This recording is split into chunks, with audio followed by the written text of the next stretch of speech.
What is up, fellow nerds, and welcome back to the Dapper Snapper Gaming channel, and welcome back to How Do I Want to Do This. This is our series where we take a look at all playable options available to players in Dungeons & Dragons 5th edition, then we rank them on a scale of 1 to 10 and either build them or fix them depending on how they rank. Now today we begin our talks on the final Warlock subclass, the Undying Warlock. Ironic, isn't it, that the Undying is the last one we talk about when the class is ending, at least in what we are discussing. But that's totally fine, and I'm excited to move on to Wizard, the final class, next week. It's going to be a lot of fun. But before we do that, make sure to leave a like on the video, subscribe if you haven't already. Also, make sure to share the video with your friends and click the bell so you're notified when new videos are uploaded. Now, before we jump too deeply into this, I do want to make a bit of an announcement. Now, I talked a bit in last time's video about kind of the effects of the hurricane and how that has been, and a lot of people have been really struggling. I live right in the middle of all of that, and so I was one of the lucky ones that wasn't as affected as many others. A lot of other people have really been suffering. So what I'm going to do is next week on Thursday, which is October 10th, I'm going to be doing a live stream of Backyard Baseball. That's right, Backyard Baseball. We've done that a little bit in our draft league. I've done some on the channel before, and it's a game that I grew up with back in, I'm not going to say because I'm old, but we're going to be doing that. They're putting out a new redone version, a remastered version, and it comes out that day. And so sometime that afternoon we are going to be doing a live stream. Now, any donations that come in during that live stream are going to go straight to hurricane relief. I have a lot of people that are around me that are dealing with relief, whether that is in my area and all around. So everything that is donated during that stream, none of it's going to me. It's all going to hurricane relief. So make sure to come by, watch that stream, watch some goofy gameplay, and watch Pablo Sanchez take us to the top. But we're gonna have a really good time. So make sure to come by, donate, help support all of these people who are dealing with some of the absolute worst devastation they've ever seen in their lives. So let's get on a higher note though, and we're going to go and talk about the Undying Warlock. So we talked about the Undead Warlock last week, which I'll put up in the iCard above, and they are kind of similar in how they begin, kind of. This subclass takes a different look at things. It doesn't necessarily name that it's based on liches, but it's kind of based on liches, right? Vecna is one of the possibilities of your patron. So yeah, it's based on trying to live forever. That's essentially what we are focusing on. But does that extra supposed survivability allow us to be more viable than all the other options we've talked about so far? Let's find out. Starting off, as always, we have our expanded spell list, and here it is right there on the screen for you. This is definitely a spell list of all time. We've got False Life, Ray of Sickness. Ray of Sickness is meh. Blindness, Deafness is fine. Silence is okay. Speak with Dead is situational but okay. Death Ward's fine. Contagion's not bad. And Legend Lore is definitely situational but could be okay. Yeah, this is not one that I get really excited about, unfortunately. I really don't think that a lot of these spells are ones that are going to really compete all that well for my limited amount of spells known, right? As a warlock, we really don't know that many spells.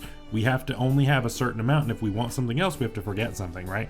And this means that we are giving up one of the other really valuable spells that we normally would get.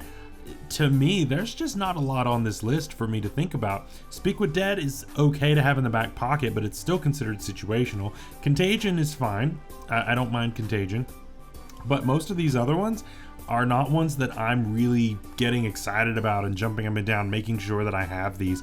For that reason, I've got to give this a 2 out of 10. I really don't think this list is that good, at least not compared to other options that are out there.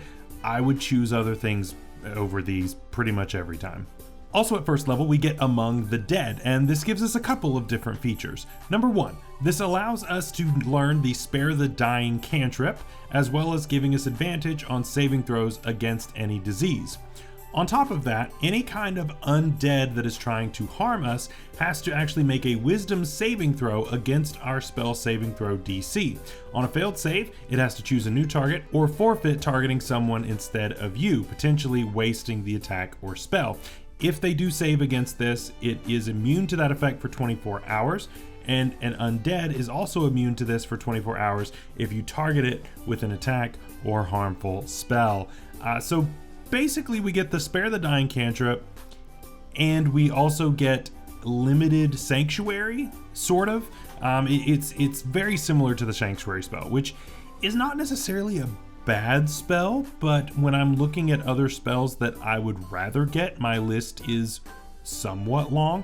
It's fine, I guess. I don't know. And the advantage on saving throws against any disease, I'm not that particularly excited about that either, right? That comes online. There are plenty of ways to get things that are at least similar to this, right? So you know, paladins already get this. Every paladin gets this. So it's nothing that's too crazy when I'm thinking about this. I don't know. It's just not something super exciting, right? It's very specific to undead, and then they could be immune for 24 hours after that. And then if you hit them, then they're immune. So it's very, very specific, and I'm just not a huge fan of it, unfortunately. So yeah, I'm gonna give this a 4 out of 10. Like, it's okay, I guess, but it's nothing that I'm super excited to have, and certainly not something that I'm gonna multi-class out of somewhere else to go for this. At level 6, we get Defy Death, and so since we didn't want to multi-class just one level in order to get some benefits here, maybe going 6 levels will make it a little more worth it. So with this, we actually get a bit of a healing spell, which is nice for the whole undying type of thing. And so whenever we succeed on a death saving throw, or when we stabilize a creature with Spare the Dying, we actually can heal 1d8 plus our Constitution modifier in hit points. However, we can only do this once per long rest. This feature was almost okay. And then you had to make it once per long rest. Why? It's 1d8 plus Constitution modifier. That's not that much, right? That is not that much. And that scales horribly. That scales absolutely horribly. There's no way to make it more, and you get it once per rest.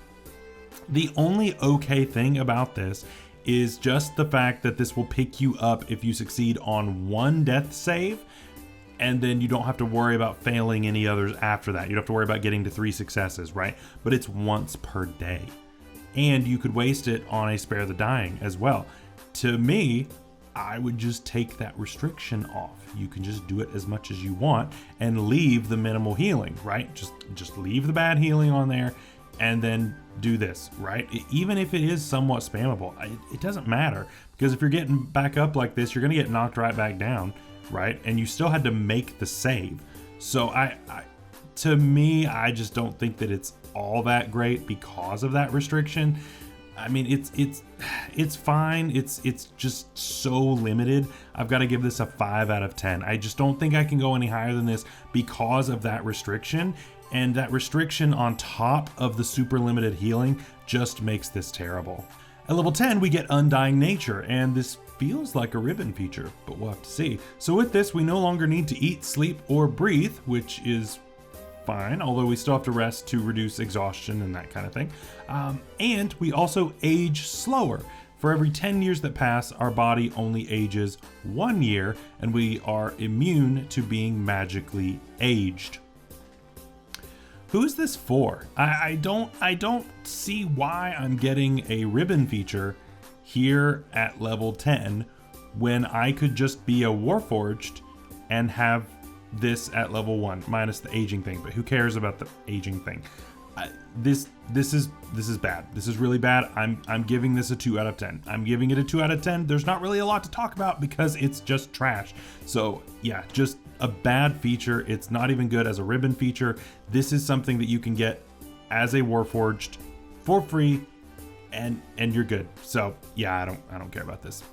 At level 14, we get another healing feature, which might make this worth using. We'll just have to see. So with this, whenever we want to, as a bonus action, we can regain 1d8 plus our Warlock level in hit points. And in addition to that, we can reattach severed body parts. And this is once per rest. This feels like another ribbon feature. I know it has healing in there, but the healing isn't that great, especially level 14 and on, right? So I'm not super excited about this. I'm not super excited. Yes, it's a bonus action, which is great, but again, we only get this once per rest, which again makes this pretty bad. I don't see why we felt the need to restrict everything so hard. All of this stuff is just held back by these limited use things, and it just doesn't make a whole lot of sense to me. So yeah, there's not really a whole lot to discuss. It's just bad. I've got to give this a 4 out of 10. I think the healing is okay. It's nice to be able to heal, but the amount of times that I can heal is so limited that it really doesn't even matter. So what do we think of the Undying Warlock? Yeah, I think it's pretty clear how I feel about this subclass. It's bad. It's very, very bad. It takes an idea of staying alive forever and then just goes off on a tangent, I think, in doing things that don't really help you in almost any way, right? To me, I look at this entire subclass and I'm thinking, okay, what if I was just a Celestial Warlock? Basically from level 1, I'm better than this entire subclass. Just level 1, I'm better than everything here. That's how bad this subclass is. It's insulting how bad this really is, because first of all, our level 10 and 14 features are ribbon features. I don't care if there's healing involved, it's a ribbon feature. Being able to attach a severed limb, I don't care. I don't care. That's so situational that I'm not going to worry about it, right? Gaining Spare the Dying is fine, but I mean, if you get this spell as part of your list, you should be able to do something special, right? Grave Cleric, 30 feet, right? You can do that at range. You don't have to worry about getting up in somebody's face. That's way better. That's a way better way to do this. So in every way, this subclass just fails to deliver. It needs to die. It needs to die. It's undying, but it needs to die. And so it gets an overall rating of a 3 out of 10. This is so bad. This is one of the worst subclasses that I've looked at in all of Dungeons and Dragons. I don't know if Sun Soul Monk was pretty bad too. I've looked at some really bad ones. This one is incredibly bad, especially compared to other options. So yeah, with all of that, now these are all of the rankings that I gave for all of the Warlocks.